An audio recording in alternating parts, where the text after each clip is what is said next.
mas ele não vai ser exatamente palatável. Então existe essa dificuldade, não é um livro que você vai ler assim antes de dormir, vai ser puro lazer. Ele vai ter muitas coisas pesadas. É um pouco confuso, eu não vou negar que eu me perdi algumas vezes. Ele fala de muitos apagamentos, de questões religiosas, de questões políticas, de questões de saúde, violências raciais, de violências contra a mulher também, classe, meritocracia. Tem muita coisa bem trabalhada aqui, não de um jeito óbvio, que foi interessante. Ei, gente, tudo bom com vocês? Meu nome é Adalma, esse é o Gira Trinco. Sejam bem-vindas, sejam bem-vindos. Já tem som do gato brincando com pirulito aqui em casa. Hoje vai ser um vídeo difícil, mas vamos tentar, né, Kiki? Olha só que delícia. A gente vai falar sobre o livro Louças de Família, da Eliane Marques, um livro da Autêntica Contemporânea de 2023. Ela ganhou o Prêmio São Paulo de Literatura em 2024. E esse livro foi indicação de um querido, o Paulo, livreiro da Livraria do Belas. Gente, esse barulho de pirulito eu vou ficar doido. Enfim, agradecimentos ao Paulo por ter me recomendado. Eu demorei... Ô, Kiki! Piedade! Não vai ter piedade. Mas enfim, obrigado, Paulo, pela indicação. Foi um livro que eu demorei a ler. Acho que ele me indicou já talvez façam 2 anos, mas finalmente li. E a Núdia da Autêntica, um beijo pra Núdia, me mandou o livro. Então, muito obrigado, Autêntica, a Núdia. E recados. Meu Clube do Livro, gente, começou, pra quem não sabe.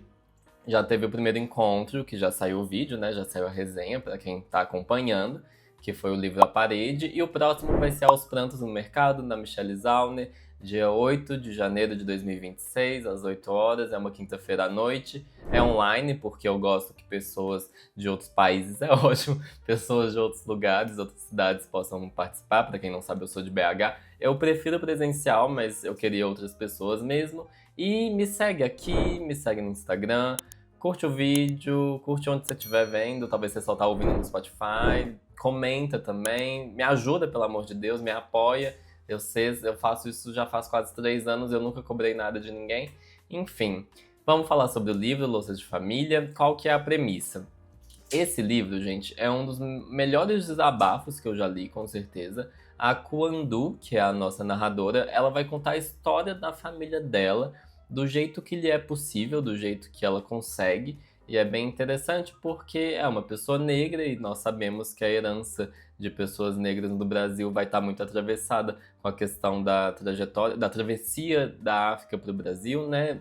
Perde-se muito de qual ponto de qual país da África que a pessoa sai, a família sai, a linhagem, os antepassados, é muito difícil de você conseguir pesquisar isso e realmente ir atrás. Então, existe toda essa questão de uma herança perdida, entre aspas, ou muito difícil de você conseguir descobrir. Mas enfim. E aí ela vai contar sobre muitos traumas, sobre traumas que são familiares ou muito pessoais também. E o que parte, tipo, a narrativa parte da morte de uma tia, que é a tia Luma. E esse é inicialmente o fio condutor da narrativa, depois isso vai mudar um pouquinho, eu vou falar sobre a estrutura do livro. Mas o que mais surpreende nele logo de cara é a escrita, são as línguas e as linguagens dentro do livro. Eu achei inovador, eu sempre fico em dúvida se eu falo que as coisas são geniais, se as coisas são fantásticas, se as coisas são incríveis. Mas eu achei inovador, sim, não vou deixar de falar. Existe uma mistura de português, espanhol e iorubá, que é muito interessante numa prosa poética que é mais rebuscada. Eu acho que prosa poética virou uma expressão meio banalizada, porque qualquer pessoa que coloca firula num texto fala que é poético, e enfim, a gente sabe que tem umas coisas que eu particularmente não gosto, pelo menos. Mas, nesse caso, realmente dá pra ver que é um livro de poeta, dá pra ler e ver que é um livro que foi escrito por alguém muito inteligente, na minha opinião. Eu acho que dá essa impressão. E não preocupa também, eu falei dessa mistura de línguas, mas não é um livro trilíngue também. Eu acho que a proporção de português, tipo, eu acho que a porcentagem seria uns 90% para mais. Então, não preocupa, talvez 95, sei lá. Não faço matemática mais, já formei. Para quem não sabe, eu sou bacharel em matemática. Mas enfim, existem vários neologismos no livro, existem jogos de palavras, junções de palavras, elas se mesclam assim, metáforas complexas. Eu vi umas pessoas falando, olha, eu não entendi muita coisa do livro, e eu boto fé, porque não é tão fácil. Não é um livro fácil, isso já quero que fique muito claro. Não é um livro para qualquer um gostar ou entender, e isso não é excluindo as pessoas, mas é um livro que ele é enigmático de certa forma, só que tem gente que vai entender muito fácil também. Eu acho que tem esse jogo assim, não é que ele seja hermético, mas ele não vai ser exatamente palatável. Então existe essa dificuldade, não é um livro que você vai ler assim antes de dormir, vai ser puro lazer. Ele vai ter muitas coisas pesadas. E alguém tá me ligando, mãe, agora eu não vou te atender. Voltando, não atendi minha mãe, gente, eu preciso acabar de gravar isso aqui. Eu tô gravando num feriado, vamos lá. Continuando, além dos vários neologismos que eu achei muito bons, realmente me diverti muito. Eu acho que isso trouxe moralidade pra escrita que deixou ela mais sincera, deixou ela mais fluida. Eu não gosto, às vezes, em poesia, pelo menos, em coisas que pedem essa leitura em voz alta, quando isso acontece e fica travando muito, fica uma coisa truncada. Eu não gosto dessa falta de preocupação em como o texto vai ser lido quando ele pede isso. Eu também não acho que todo texto corrido, toda prosa, tem que ser algo que tem que sair bem em voz alta. Mas quando pede que seja fluido, né? Pelo amor de Deus. Existem umas escolhas gráficas que eu acho interessantes, que são mais políticas, talvez, são mais intencionais, porque ela, por exemplo, não vai usar maiúsculas e minúsculas de um jeito convencional. Às vezes ela vai colocar o nome de algumas pessoas em minúscula para falar, olha, você não me importa, eu não te reconheço como uma pessoa que merece um nome com maiúscula. E eu acho isso muito interessante. Eu acho que a gente, sei lá, em inglês, por exemplo, para quem não sabe, nacionalidades você escreve com letra maiúscula. Eu não sei de onde saiu isso, qual que é a história dessa decisão, mas a gente esquece às vezes que algumas coisas são mais culturais do que realmente regras lexicais que fazem tanto sentido assim. Em outras línguas nem existe maiúsculo e minúsculo, né? Eu acho isso bem interessante, mas vou parar de falar sobre linguagem para falar que o destaque principal, a metáfora principal nesse livro são as louças, né? O nome ser louças de família não é à toa. Eu gosto muito dessa metáfora porque ela vai falar de algo que é muito delicado, muito quebradiço, e o livro tem essa coisa das heranças quebradas. Eu acho que essas louças de família são essas memórias que vêm em cacos, que vêm em pedaços, e que vão refletir muito a não linearidade do vídeo, se a moto deixar eu falar. Mas a estrutura dele, então, não vai ser exatamente corrida. É um livro que vai e volta, vai e vem e volta, enfim.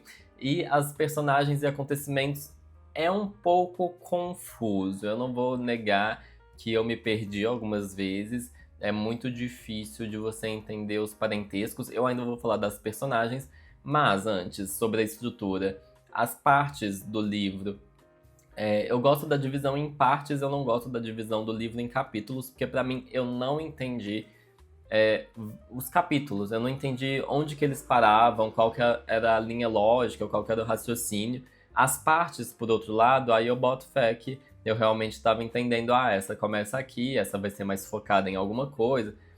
Inclusive, deixa eu explicitar, né? Na primeira parte vai ser o foco nessa tia que morre, e ela vai ter um pouco de umas histórias do absurdo, ela vai ter uns causos, assim. Eu chamei de histórias do absurdo, mas não existe esse nome no livro. Mas que são umas histórias meio folclóricas, meio mitológicas, meio surrealistas, mas isso para falar referências muito mais amplas do que realmente é. São histórias de família e que você vê que algo absurdo, por exemplo, tem uma que é um meio bebê gigante, é até difícil explicar. Tem outra que eu acho que é a que eu mais gostei, que é a do cavalheiro completo, que uma familiar dela, eu não lembro qual mulher da família que era, que ela tá meio interessada num cara, e esse cara, ele vai à noite devolvendo as partes do corpo dele que ele foi alugando para as pessoas que alugaram. Então ele vai, tipo, passa num cara e fala, é aqui meus braços, é aqui minhas pernas, e ele vem, tipo, devolvendo o corpo dele, E nisso ele só sobra, tipo, tirar a pele. É muito interessante isso. Ele só sobra o crânio, se eu não me engano, só sobra essa parte da cabeça, assim. E eu fiquei muito encasquetado, eu fiquei pensando muito. Essa com certeza é a coisa que mais me marcou do livro, de eu ficar pensando e remoendo e tentando entender o que que ela queria dizer com esse homem que ficava devolvendo as partes dele e que eram literalmente o corpo dele. Ele vai se arrastando, ele vai tentando andar e de repente ele não é mais nada, ela que tem que carregar. E aquilo valia dinheiro, as partes do corpo dele. Achei muito. Falando assim, me deu outras ideias. Que para de brincar com esse pirulito, pelo amor de Deus. Mas, nem sei pra que eu dei esse pirulito pra esse gato, mas ele se diverte. Enfim, a primeira parte tem mais disso. Esse aspecto vai sumindo do livro. E eu não gostei disso, porque eu tinha gostado muito dessas histórias. Mas assim, não que faça falta, mas eu amaria que o livro tivesse esses causos costurados ali ao longo da narrativa toda. Não sei se eu entendo muito bem por que que some, mas some. A segunda parte é mais voltada para a avó dela, que é a avó Herculana, que é a chata, e não chata com CH, mas SHATTA. Então, essa querida vai ter esse foco maior na segunda parte. E a terceira parte, ela é minúscula ao ponto de eu falar pra que uma terceira parte. Assim, se justifica? Se justifica, mas é minúscula, é voltada pro pai e acaba o livro na terceira parte. E não só o livro acaba, mas ele me perdeu. Eu acho que foi a partir da segunda parte. Eu acho que a partir de um ponto, mesmo que muito bem escrito, foi mais difícil de acompanhar. Eu vi algumas pessoas falando o contrário, que pro final estavam voltando pro livro. Mas pra mim, assim, em algum momento eu tive que começar a ler o livro em voz alta. E isso é muito incômodo. Não muito incômodo, mas não é um bom sinal quando você tem que se forçar a se prender ao livro. E essa estratégia eu uso, deixa eu contar a história de onde eu tirei ler o livro em voz alta a partir do momento que fica difícil. Eu fui num evento na Quixote, aqui em BH, que foi o Bloomsday. Bloomsday, pra quem não sabe, provavelmente você não vai saber, porque eu fui sem saber o que estava acontecendo. Era um evento para comemorar o Ulisses do James Joyce, um livro que eu tenho aqui, que eu não li ainda, mas é um livro que se passa em um dia, eu acho que é 24 de julho, alguma coisa de julho, se eu não me engano, ou agosto, mas enfim. Esse evento, alguém falou: Nossa, Ulisses é difícil de ler, Ulisses é uma coisa que vai te demandando muito, e alguém virou e respondeu a essa pessoa. Nessas horas, ler em voz alta ajuda muito. E desde então, sempre que algum livro não tá me pegando, não tá realmente conseguindo me, me envolver, eu leio em voz alta e faz muita diferença, gente. Eu já usei essa estratégia muitas vezes aqui no canal, que eu tenho que ler às vezes um livro por semana, pelo menos.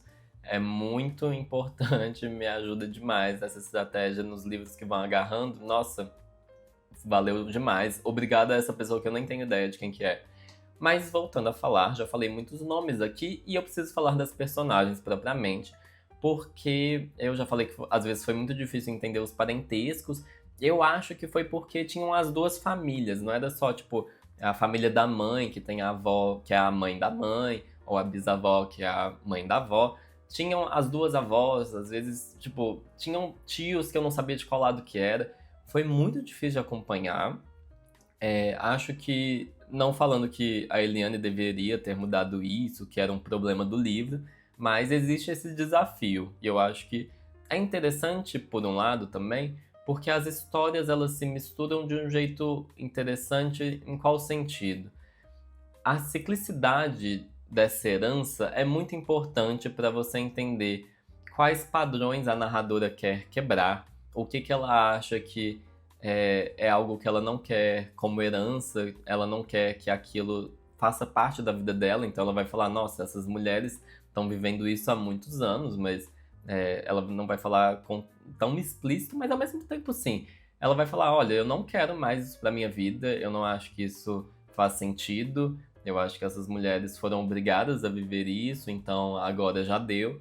E é legal que essa confusão aconteça para mostrar realmente, porque tem trechos do livro que são repetidos, às vezes uns parágrafos grandes, inteiros, que você nota, tipo, eu já vi isso acontecer antes, mas essa é a ideia. Na história, a história foi se repetindo e é difícil quebrar esses padrões, né? E eu gostei muito que as personagens negras são complexas, elas não são perfeitas, graças a Deus não temos personagens rasas. E é legal porque as brancas continuam coadjuvantes, não é um livro sobre pessoas brancas, apesar de ter uma denúncia contra essas pessoas também, especialmente famílias brancas que vão escravizar negros.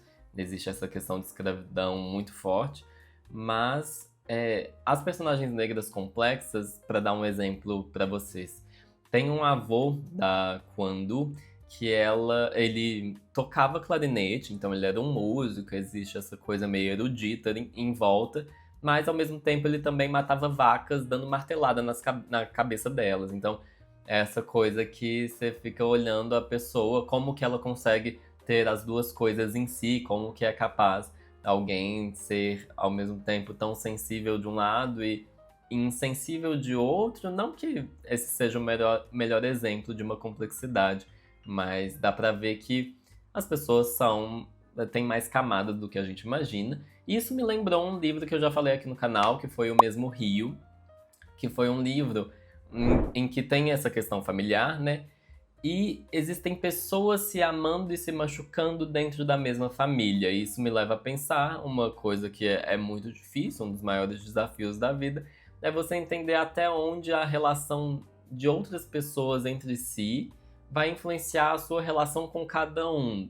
Por exemplo, se você tá numa família e você ama alguém, se aquela outra pessoa que você ama machuca alguém que você também ama, o quanto isso vai afetar o seu amor pelas outras pessoas, né? Tipo, o quanto vai influenciar esses triângulos, essas redes de conexões, porque você pode ficar chateado, mas você vai deixar de sentir o que você sente.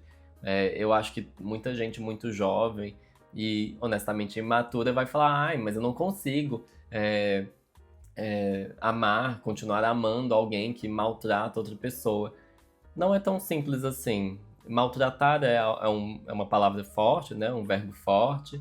É difícil você conseguir enxergar até onde você vai anular o seu sentimento em nome do sentimento dos outros. Você vai quebrar muito a cara com isso se você não entender que tem coisa que você tem que ignorar.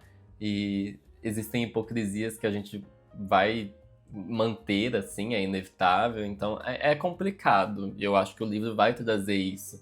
Existem violências aqui que a autora vai falar: nossa, uma pessoa incrível comigo era uma filha da puta com outra. E aí? Acho interessante.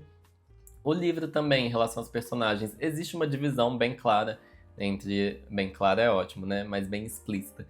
Entre mulheres e homens. Eu acho que as mulheres vão ser mostradas mais em relação ao trabalho, em relação ao cuidado, em relação a esses ciclos a serem repetidos ou quebrados, que eu já mencionei.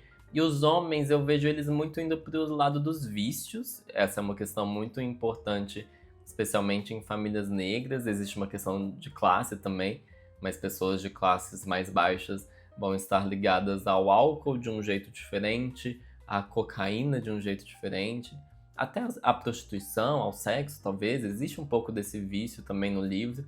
E eu acho muito interessante pensar isso, especialmente a personagem do pai, que é honestamente a personagem mais insuportável. Não é o primeiro livro que eu leio que o pai é o mais insuportável, mas não vamos entrar nesse assunto agora.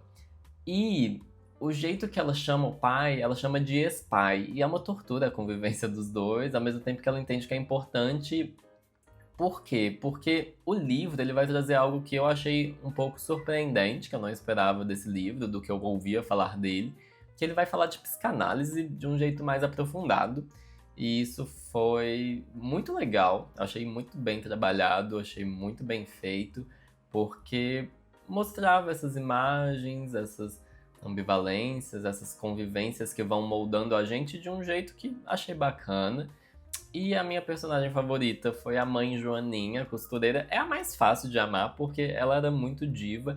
E alguém, assim, não é novidade para quem acompanha o canal, que eu gosto mais de personagens que vão realmente conseguir quebrar padrões e que vão ter sucesso nisso. Eu acho que eu também gosto das pessoas que tentam e não conseguem, mas as que conseguem, a gente torce muito por elas, né? Não é difícil a gente querer elas por perto, é aquela pessoa que tem uma energia boa. E um destaque também é a narradora. Eu acho que ela, a gente vai conhecendo pela narração, o jeito que ela fala dos outros diz muito sobre ela. E essa narração, eu vou ler um trechinho para vocês entenderem também, da página 112. Ela vai falar uma coisa, ela não nega que ela tem sentimentos ruins nela, eu amo isso. E ela fala, por exemplo, abre aspas, além de rancorosa, sou muito desconfiada. Sou da escola das ressentidas. Não preciso afirmar isso, vocês já puderam ler. Mas preciso afirmar que não somos fortes, apenas não temos outra saída se não suportar, se não sobreviver.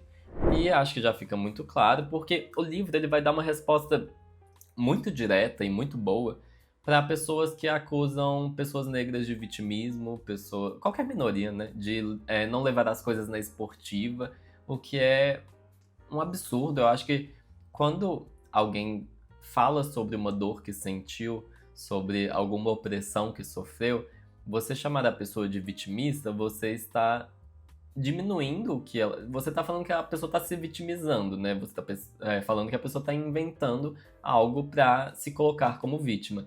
E isso, em relação a uma população, que é a maior parte da população brasileira, que vem de séculos de uma injustiça absurda. Assim, é tão difícil colocar em palavras o quão absurdo é negar toda a história do Brasil, praticamente, como o nosso país foi formado, que quando eu escuto isso pessoalmente, é assustador, por um lado, a pessoa não ter o discernimento de reconhecer que ela deveria ficar, no mínimo, calada sobre isso, se ela não tem uma opinião minimamente bem embasada. Mas, assim, eu gosto muito de como esse livro vai falar cala a boca, vai tomar no cu. Cala a boca, vai tomar no cu. É assim, não poupa palavras, é de um jeito muito mais elegante, mas assim, um sistema de opressão é um sistema de opressão, né, gente? Não é à toa que as pessoas reclamam há tanto tempo. Minorias são uma categoria sociológica por um motivo, né? Não é tão simples. Eu odeio gente que tenta simplificar coisas que tem tanta história por trás e que são tão óbvias na minha cabeça. Eu tenho muita dificuldade. E falando desses temas, a relevância histórica disso aqui eu achei fantástico, eu achei a pesquisa desse livro muito boa, porque esse extenso inventário familiar que existe, ele vai contar muito da história do Brasil, né? Eu acho que eu já deixei isso muito bem explicado. E eu espero que esse livro esteja sendo lido nas escolas, porque ele merece e ele tem essa potência. Eu acho que ele é muito didático. Não acho que literatura tem que ser didática, mas não acho que quando é didática isso é ruim. E, assim, é um livro de uma região muito específica, existe essa questão, não é só a história do Brasil, e não só uma história de uma família, mas existe uma questão que o livro é lá do sul do Brasil, de uma região que faz fronteira com o Uruguai. Então tem essa questão da criação de gado, essa coisa dos frigoríficos e da charqueada. Ah, esqueci os nomes direito, gente. Os charques, mas enfim. É da cidade da autora, que acho que é Santana do Livramento, uma coisa assim. E eu fiquei muito em dúvida se era autobiográfico. Eu evitei ir atrás para descobrir, porque eu prefiro não saber. Eu fiquei muito em dúvida se eu assisti entrevistas ou não, mas eu preferi não saber. Mas assim, me senti muito informado por esse livro. Eu acho que ele ajudou a trazer ainda mais substância, a corroborar ainda mais minhas opiniões e algumas outras coisas que eu nem sabia que existiam. Achei que eu saí mais, sei lá, com mais dúvidas, mais completo. Não sei se eu tô conseguindo falar com palavras boas, mas com boas palavras, mas enfim. É um livro de repetidos impactos, ele tem sentimentos revoltantes, mas ao mesmo tempo você sabe que ele é importante, que ele é necessário. Ai, essa palavra eu não aguento mais. Mas meio que é. Não deixo de falar, né? À toa que eu falo que eu espero que isso esteja sendo lido nas escolas.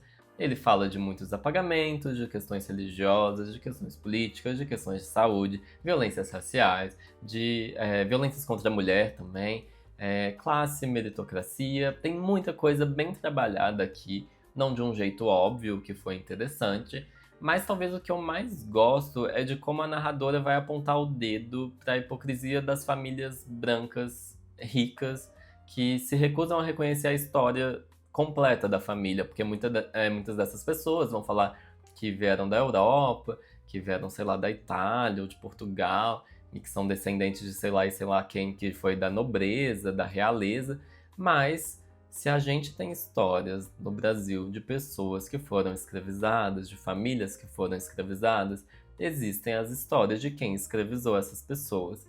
Isso é reconhecido muito raramente, quase nunca. E isso é muito. Como falar? Ela fala o quão revoltante é essas pessoas fingirem que a história não existe. E ainda, quando outra pessoa abre a boca para falar que existe, elas tentam encobrir. É óbvio que existe uma culpa por trás, mas pelo amor de Deus, gente, você não é os seus antepassados. E negar isso eu acho que é pior. Mostra que você tá com alguma afinidade com eles que você deveria começar a negar. Mas enfim, a resenha de Coisa de Rico tá aí pra quem quiser assistir. E é isso. Eu acho que eu já falei muito nesse vídeo. E esse foi um take só que eu gravei. Então, tirando a ligação da minha mãe. E eu vou ligar pra ela assim que acabar isso aqui. Mas concluindo, dito tudo isso, eu gostei do livro. Eu gostei bastante, mesmo que eu tenha me perdido um pouco. Eu acho que foi uma experiência muito interessante. Eu esperava menos porque quando muita gente fala bem do livro, eu já vou com o pé atrás. Porque eu me treinei pra isso e porque eu já me decepcionei muito. Mas eu gostei bastante, fiquei muito feliz. Eu acho que em termos dessa discussão racial, eu acho que ele tá ali até perto do Um Defeito de Cor para falar sobre esse assunto de um jeito que tem uma estética interessante, que tem um formato interessante. Não é a literatura que vai vir da Europa, né? Não tem essa proposta, graças a Deus, porque nem faria sentido. Mas achei fantástico no que se propõe. Acho que é muito legal. E gosto que as pessoas... A nota dele não era muito boa no Goodreads, no Scoob, nessas redes sociais de livros, porque mostra que o povo realmente ficou incomodado. Então, fiquei aliviado. Achei muito bom. E se eu recomendo? Recomendo. Não acho que todo mundo vai gostar, mas eu acho que tem muita coisa aqui a ser discutida. Esse livro no Clube do Livro não rende horrores. E é isso, gente. Esse foi o vídeo de hoje. Essa foi a resenha do dia, da semana. Fica aí mais uma vez o convite para vocês conferirem o Clube do Livro, do Gira Trinco, que é o Trin Clube. Próximo livro, Aos Prantos no Mercado, da Michelle Zauner, dia 8 de janeiro de 2026, o seu primeiro livro de 2026. Vamos lá, gente, vamos ler. E segue aí, comenta, se inscreva no canal, me segue no Instagram, me segue no TikTok, me segue onde você me achar. E... Ai, até tossi. E é isso, muito obrigado a quem ficou até aqui. Um abraço e um beijo pra vocês e até o próximo vídeo.